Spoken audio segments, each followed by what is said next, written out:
तो फ्रेंड्स, जैसे कि आप सब जानते हैं, आजकल फ्रेम स्ट्रक्चर में ही घर बनाए जाते हैं। इसमें नीचे राफ्ट और कॉलम बीम दिए जाते हैं, जिस वजह से घर का लोड बीम और कॉलम के थ्रू नीचे राफ्ट या फुटिंग पर पहुंच जाता है और दीवारों पर घर का कुछ भी लोड नहीं रहता। इसलिए ज़्यादातर हम आउटर की दीवारें 9 इंच की रखते हैं और इनर की मैक्सिमम दीवारें हम 4 इंच की रखते हैं, क्योंकि 4 इंच की दीवारें 9 इंच की दीवारों से कमज़ोर होती है। तो आउटर में 9 इंच की दीवारें प्रोवाइड करते हैं। सेकेंडली, 4 इंच की दीवारें बाहरी मौसम की मार को नहीं सहन कर पाती और दीवार में सीपेज या सीलन आना स्टार्ट हो जाता है और बाद में पेंट और प्लास्टर का उतरना भी स्टार्ट हो जाता है। पेंट और प्लास्टर झड़ने लगता है। एंड थर्ड, एक लोड बेयरिंग स्ट्रक्चर में तो इसको यूज ही नहीं किया जा सकता, क्योंकि इसकी मजबूती बहुत कम होती है। इसलिए दोस्तों, आपने भी देखा होगा कि जिन घरों में कॉलम बीम नहीं दिए जाते, जो लोड बेयरिंग स्ट्रक्चर होता है, वहाँ पर आउटर और इनर की सभी दीवारें 9 इंच की बनाई जाती है। फिर भी हम 4 इंच की दीवारें बनाने में बहुत गलतियां करने लगते हैं, जैसे कि दीवारों से जल्दी ही पेंट उखड़ने लगता है और साथ में ही प्लास्टर उखड़ना स्टार्ट हो जाता है, दीवारों में सीलन आने स्टार्ट हो जाती है या दीवारों में जगह जगह क्रैक आ जाते हैं। इन सभी प्रॉब्लम से बचने के लिए मैं आज आपको 11 ऐसी बातें आपको बताऊंगा जिन पर आप थोड़ा ध्यान दोगे तो इन फ्यूचर आपको किसी भी प्रॉब्लम का सामना नहीं करना होगा। तो डियर फ्रेंड्स, बने रहिए वीडियो के एंड तक। तब तक आप वीडियो को लाइक कर दीजिए और चैनल को सब्सक्राइब कर दीजिए। हो सकता है तो दोस्तों ज़्यादा से ज़्यादा शेयर कर दीजिए। नंबर 1, गुड क्वालिटी ब्रिक्स, यानी कि आप 4 इंच की दीवार को बनाने के लिए फर्स्ट क्लास ब्रिक का ही यूज़ करें। यदि आप सेकंड क्लास ब्रिक का यूज़ करना चाहते हो तो आप उसको 9 इंच ब्रिक वाल में यूज़ कर सकते हैं। अदरवाइज आपको फर्स्ट क्लास ब्रिक ही यूज़ करना होगा, क्योंकि जैसे कि आप जानते हो दोस्तों, 4 इंच की जो दीवार होती है आपकी, उसकी पहले ही स्ट्रेंथ कम होती है और आपकी जो सेकंड क्लास ब्रिक है उसकी भी स्ट्रेंथ कम है। तो हो सकता है कि फ्यूचर में आपकी वॉल में क्रैक आ जाए या आपकी वॉल में कोई और प्रॉब्लम हो जाए। तो इसके लिए आपको 4 इंच की वॉल में फर्स्ट क्लास ब्रिक का ही यूज़ करना होगा। यदि आप चाहो तो 9 इंच की वॉल में सेकंड क्लास ब्रिक का यूज़ कर सकते हो। Number 2, masonry with wet bricks. दोस्तों, जब कभी भी आप ब्रिकवर्क कराएं तो आपको ईंटों को अच्छे से भिगोना चाहिए। उससे होगा क्या दोस्तों, जब आप ईंटों को अच्छे से भिगो लोगे तो आप जब वहाँ पे मोटार फिल करोगे या मोटार उसके नीचे मोटार लगाओगे तो उसमें आपकी जो ईंट और मोटार उसकी अच्छे से बाउंडिंग बनेगी। ओके दोस्तों, यदि आप वहाँ पर सूखी ईंट रख दोगे तो जो आपकी मोटार का वाटर है जो उसको पानी को जो आपकी ईंट है वो उसको ऑब्जर्व कर लेगी, तो उसमें आपकी जो मोटार है वो वहाँ से कमज़ोर हो जाएगा और आपकी दीवार जो है उसमें कमज़ोरी पैदा हो जाएगी, वो वीकनेस वहीं से ही वीकनेस बन जाएगी। तो दोस्तों, हमको ब्रिकवर्क कराते समय ईंटों को अच्छे से भिगोना बहुत ज़रूरी होता है, इसलिए ईंटों को अच्छे से भिगोए। 3, डोंट यूज़ ब्रिक बैट्स।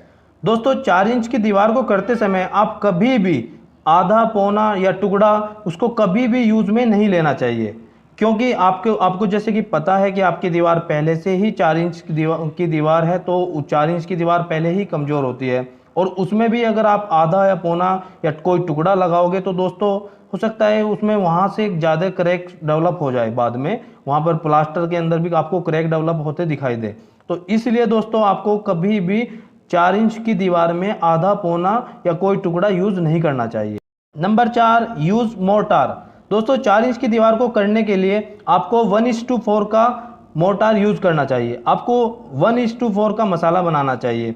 बल्कि मेरा दोस्तों आपसे पर्सनल सजेशन है कि आप 1:3 का मसाला बनाएं।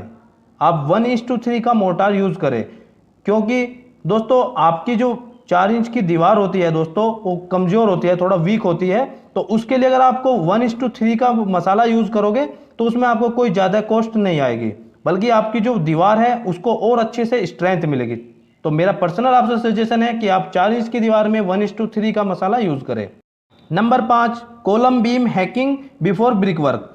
दोस्तों, ब्रिकवर्क स्टार्ट करने से पहले हमको जो हमारा कॉलम होता है दोस्तों साइड में या ऊपर जो बीम होता है उसमें हमें हैकिंग करना होता है। उससे होगा क्या दोस्तों, आप जब हैकिंग करोगे तो आपका जो मोर्टार है, मोर्टार और जो आपका ब्रिक वर्क होगा, जो करोगे आप जो ब्रिक होगा, तो उसमें उनके अच्छे से जॉइंट बनेंगे और बाद में इन फ्यूचर आपके जो ब्रिक वर्क और कॉलम इन दोनों के बीच में क्रैक डेवलप नहीं होगा। यदि आपने यहाँ पर हैकिंग नहीं किया तो होगा क्या दोस्तों, फ्यूचर में आपके कॉलम और ब्रिक वर्क इन दोनों के बीच में क्रैक डेवलप होने के चांसेस होते हैं। तो इसलिए दोस्तों हैकिंग करना कंपलसरी होता है। Number 6, brick joint zig zag position. दोस्तों जब आप ब्रिक वर्क कराओगे तो आपके जो जॉइंट है दोस्तों, जॉइंट आपका प्रॉपर ऊपर से नीचे एक लाइन में दिखाई देना चाहिए। यदि आपका जॉइंट प्रॉपर एक लाइन में है तो ठीक है दोस्तों। यदि आपका जॉइंट लाइन में नहीं है, इधर उधर आपको सामने खड़े होकर दिखाई देगा, इधर उधर है, तो दोस्तों फिर आपका जो है वो जिग जैग पोजीशन में नहीं है। तो आपको ये ध्यान देना होगा, सामने खड़े होकर आपको दिखाई देगा कि आप brick joint zig zag position में है या नहीं है। Number 7, all bricks frog should be upward direction. दोस्तों आपकी जो ब्रिक होती है उस ब्रिक के बीच में जैसे कि आप देख पा रहे हो एक मार्का बना होता है या कंपनी का नाम होता है।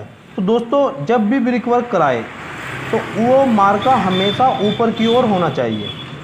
इससे क्या होगा दोस्तों, जब आपकी सेकंड लेयर ऊपर रखेगा, आपका ऊपर जो सेकंड दूसरा रद्दा ब्रिक वर्क होगा, रद्दा रखा जाएगा, तो उसमें मसाला फील होगा, मोटार फील होगा, तो अच्छे से ऊपर वाली ब्रिक्स से इसके अच्छे से जॉइंट बन पाएंगे। Number 8, stability of brick wall. दोस्तों ब्रिक वर्क कराते समय बहुत ध्यान रखना चाहिए कि हमको एक टाइम में या एक बार में सिर्फ 1 मीटर या 3 फीट तक ही ब्रिक वर्क करना चाहिए, उसके ऊपर ब्रिक वर्क नहीं करना चाहिए। यदि आप उसको ज़्यादा ब्रिक वर्क करने की कोशिश करोगे या ज़्यादा ब्रिक वर्क कर दोगे तो जो आपकी 4 इंच की जो दोस्तों दीवार होती है, ये हो सकता है टेढ़ी हो जाए, या हो सकता है आपको ब्रिक वर्क करते समय ही इसमें क्रैक डेवलप हो जाए, इसमें क्रैक बन सकता है। तो इसलिए दोस्तों ब्रिक वर्क एक दिन में आपको सिर्फ 3 फीट या 3.25 फीट ही करना है, मतलब आपको 1 मीटर तक ही हाइट का करना है। Number 9, proper curing period of brick wall for strength.